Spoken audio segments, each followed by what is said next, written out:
Olá, minha gente bonita, que alegria estarmos juntos em mais uma vez, nessa noite de reflexões, nessa noite de encontro, de prece, de parcerias, de amizades e de tanto a refletir. Gostaria que pudéssemos agora parar um pouquinho, respirar fundo e atentarmos para as palavras do Evangelho sugerido para essa noite, capítulo 2. Meu reino não é deste mundo, o ponto de vista. Item 5. A ideia clara e precisa que se faça da vida futura proporciona fé inabalável no porvir, fé que acarreta enormes consequências sobre a moralização da humanidade, porque muda completamente o ponto de vista sobre o qual se encaram na vida terrena. Para quem se coloca pelo pensamento na vida espiritual que é indefinida, a vida corpórea se torna simples passagem, breve estada no país ingrato.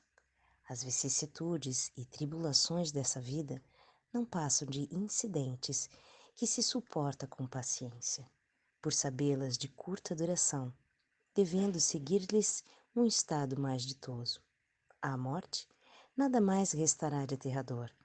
Deixa de ser a porta que se abre para o nada e torna-se a que dá a libertação, pela qual entra o exilado numa mansão de bem-aventurança e de paz.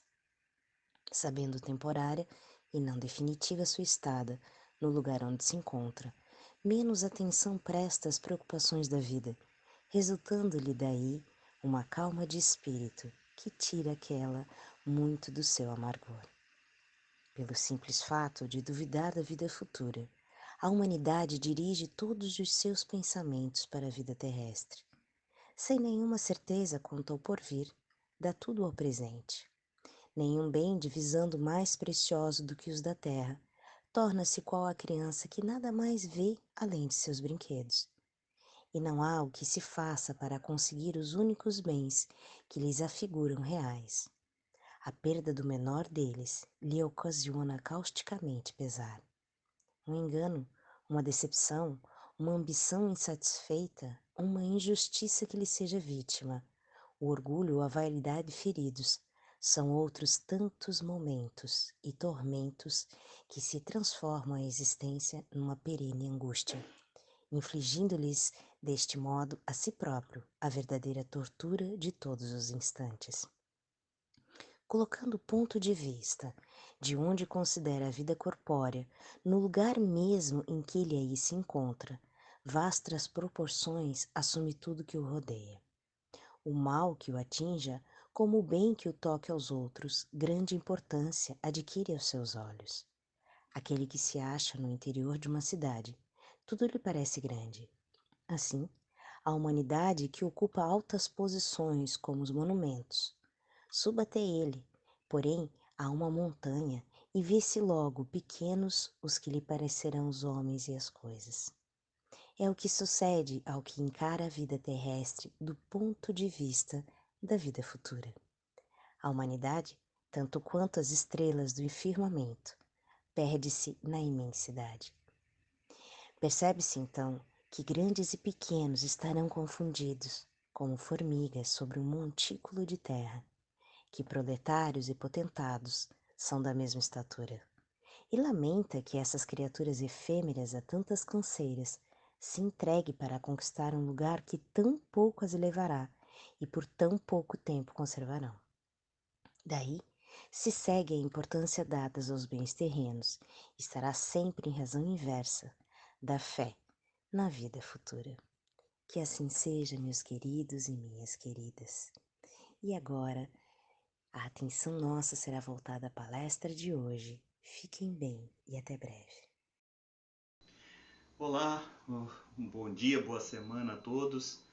Nossa saudação novamente, pedindo a todos a elevação em Jesus e na espiritualidade amiga, para que, mais uma vez, infelizmente somos nós, estamos repetindo aqui a manifestação, essa nossa... A gente não deve chamar de palestra, porque não envolve necessariamente, pelo menos não hoje, um tema específico, mas reforçar aquele desafio que fizemos aos amigos do Centro de Trabalhos Espíritas Ana Luz de contribuírem com o canal do YouTube. O canal do Centro de Trabalhos Espíritas Ana Luz, na nossa proposição, não é um canal exclusivo para palestras doutrinárias, mas também são importantes aqui testemunhos dos irmãos na direção do seu aprendizado na doutrina espírita, porque, veja, isso estimula outros irmãos a ouvirem esse testemunho, se aplicarem mais aos estudos ou enfocarem os estudos de uma outra maneira.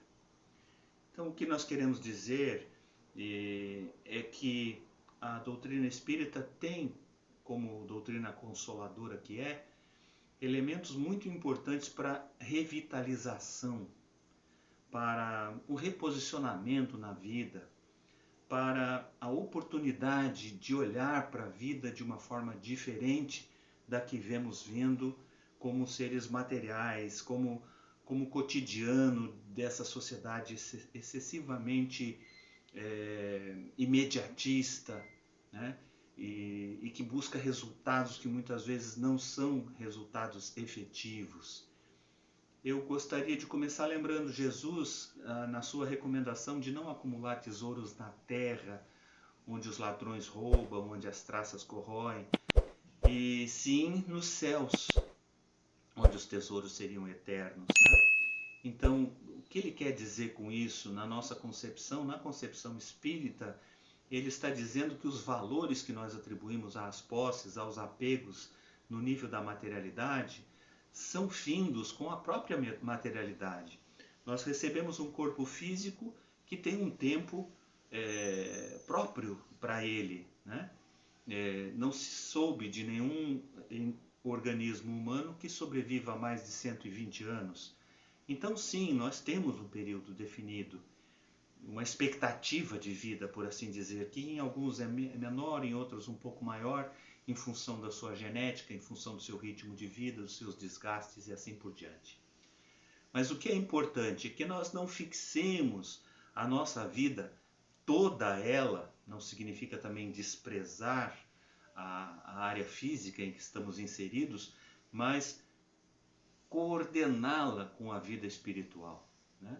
Acumular tesouros no céu significa trabalhar pelo aperfeiçoamento moral e intelectual. E não há como fazer esse trabalho senão através da caridade. E a caridade vista sob o ponto de vista funcional, não uma caridade objetiva do ponto de vista de doar alguma sobra, de entregar, né?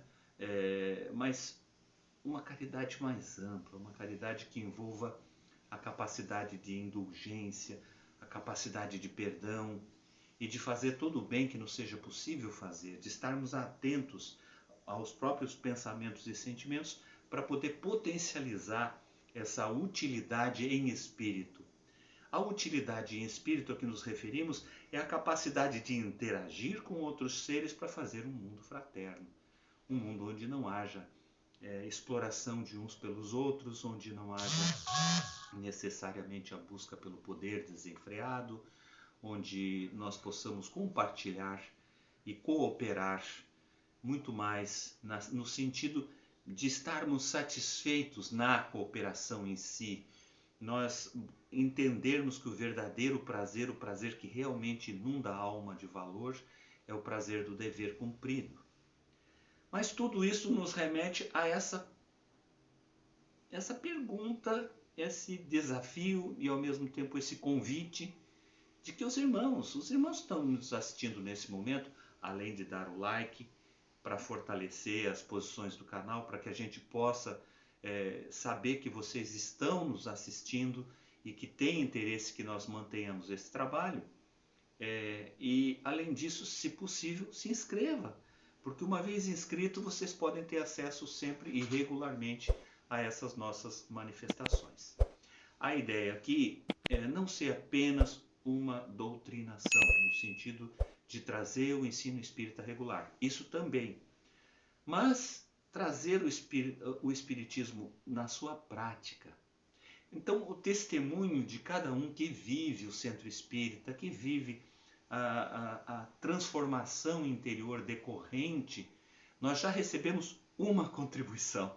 Infelizmente foi apenas uma e o tempo da contribuição foi muito curto. Então nós estamos esperando receber outras contribuições que não precisam necessariamente ser longas, entre 15 e 20 minutos, se não for possível 10 minutos, mas enfim, apresentar o testemunho, respondendo à questão: o que a doutrina espírita significa para você? Recebendo, mostrando que a doutrina espírita fez diferença em sua vida ou não, né? Mas fazer essa manifestação é importante. É importante para que a gente que está por trás desse esforço de trazer painelistas, de trazer de conteúdos espíritas, não se limite à expressão do próprio espiritismo, que pode ser encontrado nas obras básicas de Kardec, bastando a intenção e o esforço de lê-las, de compreendê-las e, mais especialmente, de vivenciá-las através da meditação e da oração. Nós nos propomos sempre que estamos falando de doutrina espírita, trazer instrumentos, mostrá-la como algo prático no cotidiano, não como uma religião de templo, uma religião afastada da realidade, mas como aquela prática religiosa possível para você agora, aí onde quer que você esteja. É uma prática religiosa que, além de ser fortalecedora de caráter, de personalidade e estabilizadora da psique, em termos de reguladora das emoções, trazendo mais maturidade psicoemocional, é uma doutrina que retifica a vida, né? Que nos posiciona na direção correta do bem viver, não apenas por indicar, através de exemplos, nos textos e nas práticas de quem é espírita, do homem de bem, né? No sentido daquele que perdoa, daquele que tem o coração puro, de que é manso por natureza, de que aceita a pobreza no universo, ou seja, o desapego, né? A ideia de que nada é nosso, mas estamos passando como um fluxo, como um sopro de vida perto das coisas, e as coisas nos são entregues a um certo domínio por um certo tempo, e que dela nós devemos tirar o melhor proveito possível para materializarmos a vontade de Deus sobre a terra. Então, são esses os níveis de ensinamento que essa doutrina traz. Nós estamos precisando que você, que é membro do Centro Espírita, que assiste regularmente o canal, tome coragem. Sente na frente da câmera, como estou fazendo agora, do seu próprio celular, né, apoiado sobre uma mesa, de forma simples, e converse com o aparelho como se estivesse conversando com seus colegas de centro espírita, na sala de aulas, no templo ou na sala de passe. Posicione-se como se estivesse diante da sua comunidade, da sua família, a família na luz, a família espírita, e diga para os seus irmãos o que essa doutrina causou na sua vida. E, eventualmente, você pode falar do que ela pode ainda transformar, se você quiser. O tema gira em torno dessa ideia, mas não está fixado. Você pode falar sobre o amor, sobre os cultos, sobre a religiosidade que envolve essa filosofia de vida, os aspectos técnicos dessa ciência que mais lhe interessem. O tema está aí, aberto, desde que você traga a mensagem nessa direção, na direção de dizer qual a contribuição que a doutrina trouxe para a sua vida. Lembrando sempre que quando nós falamos aqui de fazer a vontade do Pai sobre a terra, nós necessariamente estamos falando do amor ao próximo como a nós mesmos. E nesta direção, viver uma individualidade, não enclausurar-se na sua individualidade, o que constitui egoísmo, mas usar da sua individualidade para cooperar nas relações e, através das relações com outras pessoas, com o próximo, fazer um mundo melhor, fazer um mundo de entendimento, fazer um mundo pacífico, fazer um mundo em que nós possamos ouvir claramente a dor do outro.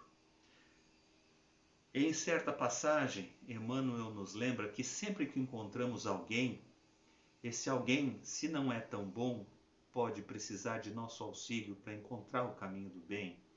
Se é uma pessoa com pouca saúde, talvez nós tenhamos a oportunidade de mostrar-lhes algumas práticas curativas, de apresentar-lhe eventualmente um remédio. Se é uma pessoa que goza de boa saúde, talvez ela precise encontrar um objetivo claro para a sua vida, um norte, uma realização, um propósito. E propósitos são pontos de iluminação para o caminho que nós encontramos na vida, que nos foi oferecida pelo Criador para fazermos o progresso intelectual e moral necessário. Neste contexto, sempre que encontramos alguém é que surge a oportunidade de realização na prática da verdadeira caridade. E é essa caridade que nos realiza e que nos motiva cada vez mais a seguir nesse caminho. Eu gostaria que você pensasse, refletisse, não só de se inscrever e dar a sua aceitação, mas de colaborar. Sentar na frente da câmera com tranquilidade, esquecendo um pouquinho o ego de dizer, será que vão gostar? Mas o que vão falar de mim? O que vão pensar do que eu estou dizendo? Ou coisas desse gênero. Esqueça isso. Apenas apresente seu testemunho como se você estivesse em família, na frente dos seus irmãos, o que realmente é verdade e é a proposição. Boa noite a todos.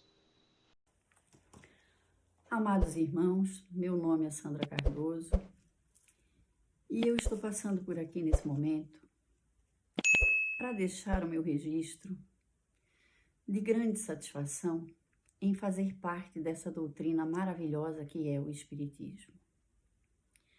Falo isso com o meu coração transbordando de alegria, porque foi nessa doutrina edificante e libertadora que eu encontrei muitas respostas para as vivências nesta minha trajetória. Um dia, eu estava na minha casa em busca de algumas respostas para as coisas que vêm acontecendo e a gente não tem entendimento. Vinha passando por alguns centros espíritas como uma pessoa que vai ao centro, ouve uma palestra, fica muito satisfeita e vem embora. Mas eu queria um pouco mais. Eu queria entender onde é que tudo aquilo se encaixava na minha vida. Até que um dia, lendo o Evangelho, eu li no capítulo 8, versículo 32, em João, que dizia o seguinte: conheceis a verdade, e a verdade vos libertará. E então eu comecei, sozinha, em casa, a estudar o Evangelho segundo o Espiritismo. E eu fui me encantando com essas verdades, porque fui entendendo o conteúdo.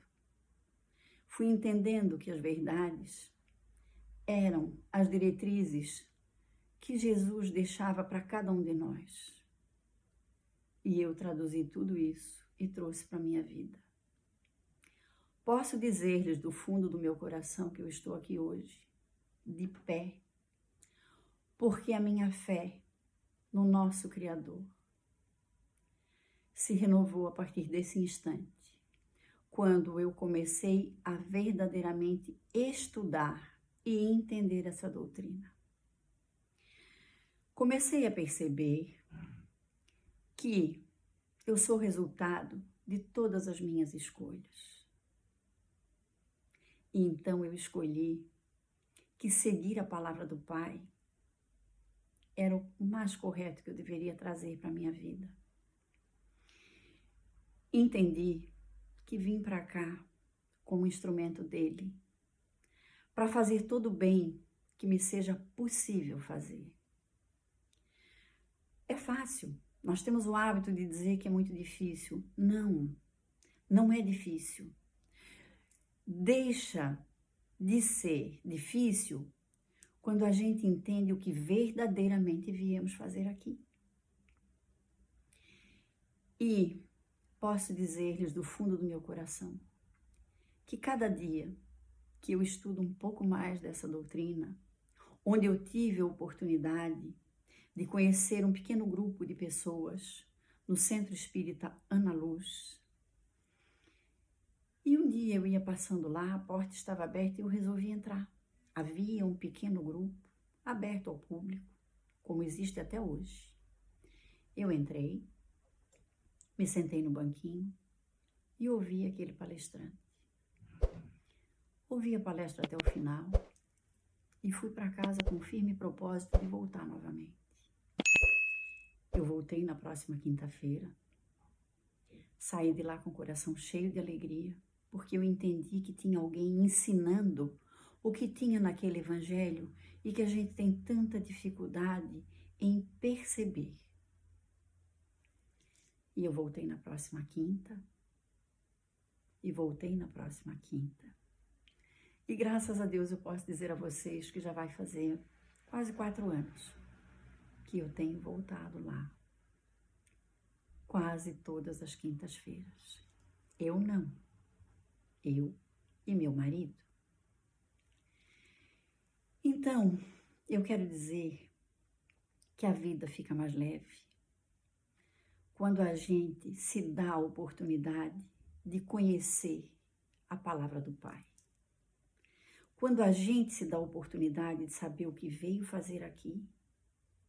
Quando a gente se dá a oportunidade de saber que amar a Ele, Deus, sobre todas as coisas, e o nosso próximo como a nós mesmos, está tudo certo. Digo isso com meu coração repleto de alegria, repleto de satisfação, e convido os irmãos que, se quiserem algumas respostas para suas vidas, não algumas, todas, elas estão no Evangelho de Jesus.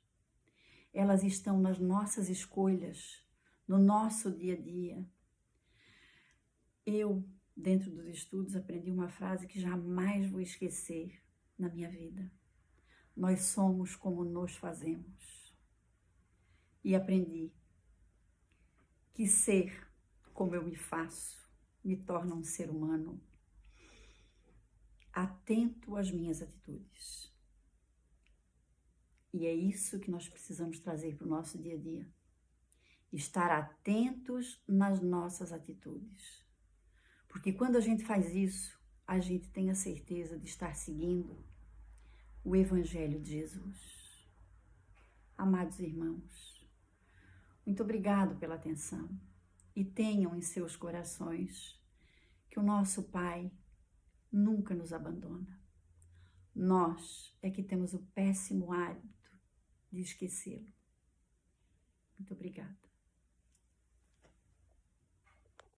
Queridos irmãos, que essa noite seja uma noite abençoada para todos vocês, para os seus familiares, para os seus amigos. Esse é um momento exato para vocês fazerem os seus pedidos, os seus agradecimentos, para que vocês se conectem com a espiritualidade, elevem os seus pensamentos ao Pai amado e deixem com que a espiritualidade haja, lhes trazendo a fé, lhes trazendo a esperança, lhes trazendo o amor do nosso Pai amado. Porque a Ti, Pai, eu te rogo, eu te peço, eu te imploro, dai a esses filhos, Senhor, dai a eles aquilo que Tu tens a dar para cada um deles, diante das suas necessidades, diante das suas aflições, das suas angústias. Dai a eles, Pai, tudo aquilo que eles necessitam, pois eles são e estão nessa passagem terrena em busca de crescimento, de evolução. Que eles possam, Pai, entender que Tu age dentro da necessidade de cada um. Porém, tudo no seu tempo.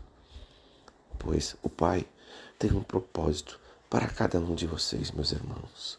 Acreditem que o dia de hoje foi melhor que ontem e que o dia de amanhã será melhor que hoje. Tenham a fé, porque com fé tudo nós alcançamos. Mas entendam que nada é no tempo de vocês, e sim no tempo do Pai. Ele age em prol de todos. Porém, como disse, tudo no seu tempo. Que a paz do nosso Pai amado recaia sobre vocês. Ave Maria, cheia de graças, o Senhor é convosco. Bendita sois vós entre as mulheres, e bendito é o fruto que do teu ventre nasceu, Jesus. Santa Maria, Mãe de Jesus, rogai por nós, os pecadores, agora e na hora do nosso desenlace. Fiquem em paz, meus irmãos. Que assim seja.